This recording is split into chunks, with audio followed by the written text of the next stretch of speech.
During the spring semester of 2013, I observed Miss Guerrero's Avid classrooms at Capitol High School.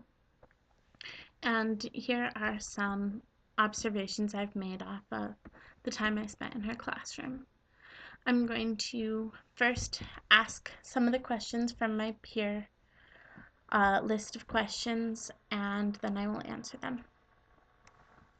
The first question is, during your observation, would you say that peer groups within the classroom have a significant impact on students' behavior? Why or why not? Now, I found this one a really good question because I was really surprised.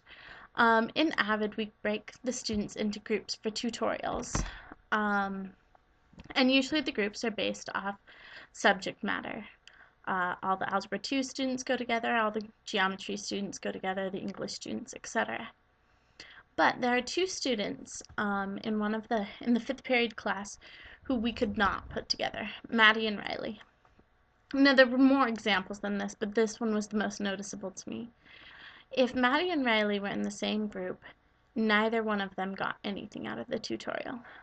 They would play around, they would joke, but if you split them up, they did so much better. And what was really interesting is I a lot of times would put Riley, who was in the lower math, in with the pre-calc students. So Riley was in intermediate algebra 2 and Maddie was in regular algebra 2. And so I'd put Maddie in with the pre-calc students, and she did so much better. It caused her to push herself. And it was fascinating to see how much more both of these students learned when we put them in different groups. And they're best friends, they sit next to each other, and it makes sense that it's hard to concentrate with your best friend there. But it was good to learn that.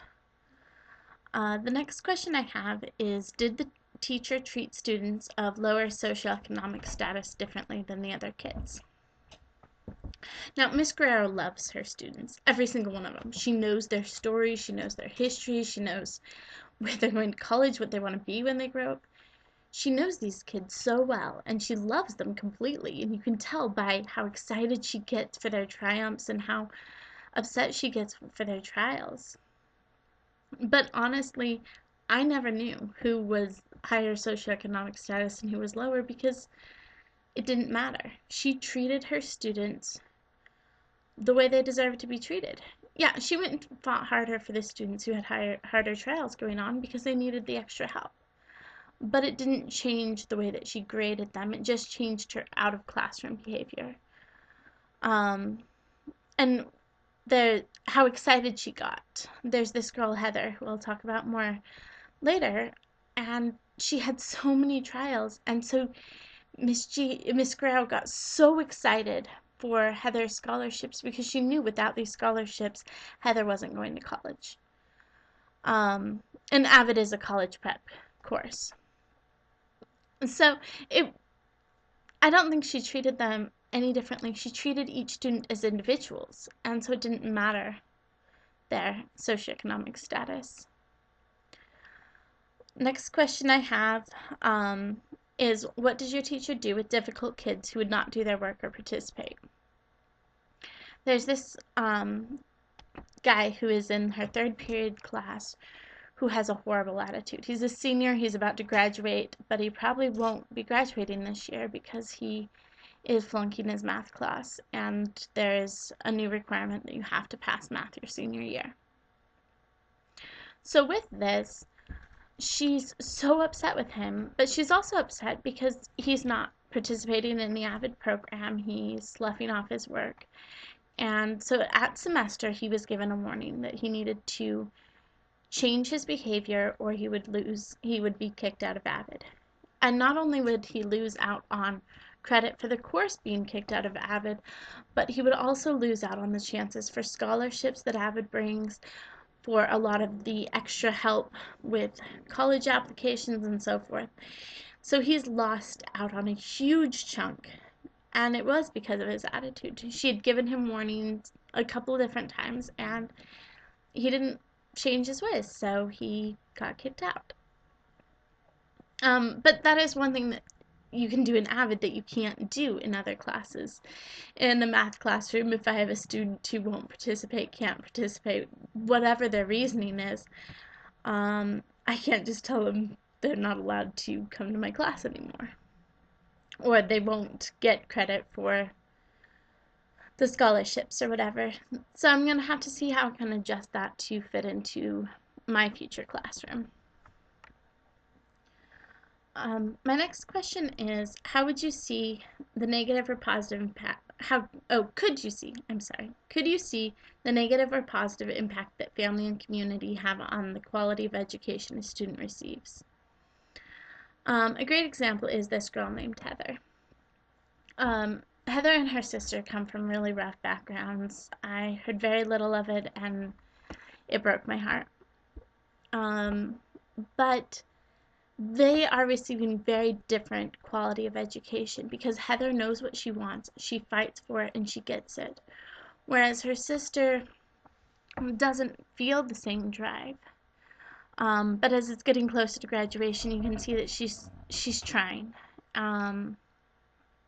And so these girls both came from a very similar situation. They're in the same family. They're both seniors this year. But Heather knows what she wants and she fights for it. And so individual attitude has so much more impact than the family and community background. And I think that's really important because when I walk into my classroom, I know that every single one of those students has the capacity to learn. Every single one of them has the capacity to succeed. It doesn't matter where they come from. It matters what they want out of my class. And if I can help them find the right desire, if I can help them understand that their desire is the biggest impact on where they're going, then I will be able to foster more independence, more excitement, and more success with my students.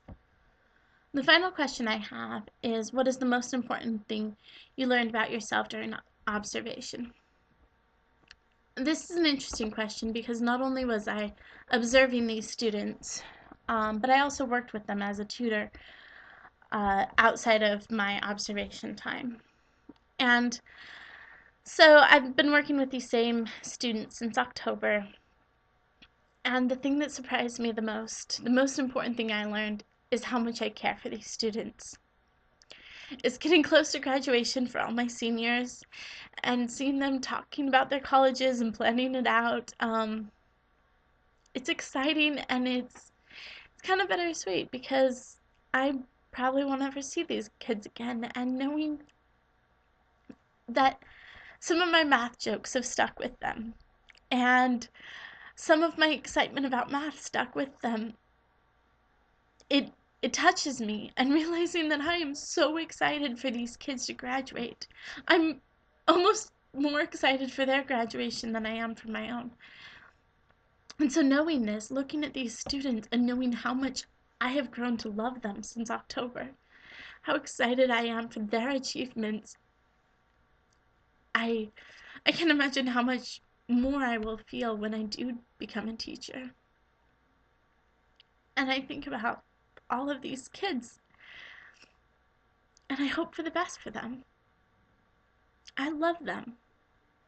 And that surprises me how much I can love kids that I've just worked with for a few months since October.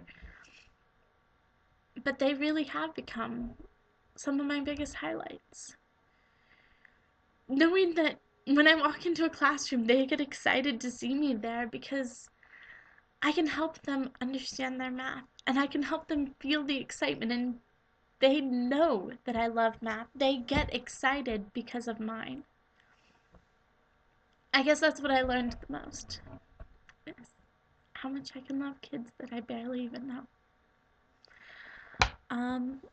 And that's what I learned this semester. I know I will continue to learn more as I progress towards becoming a teacher, but this year has been amazing, and I'm really happy for everything I have gotten the opportunity to learn. And thank you for watching.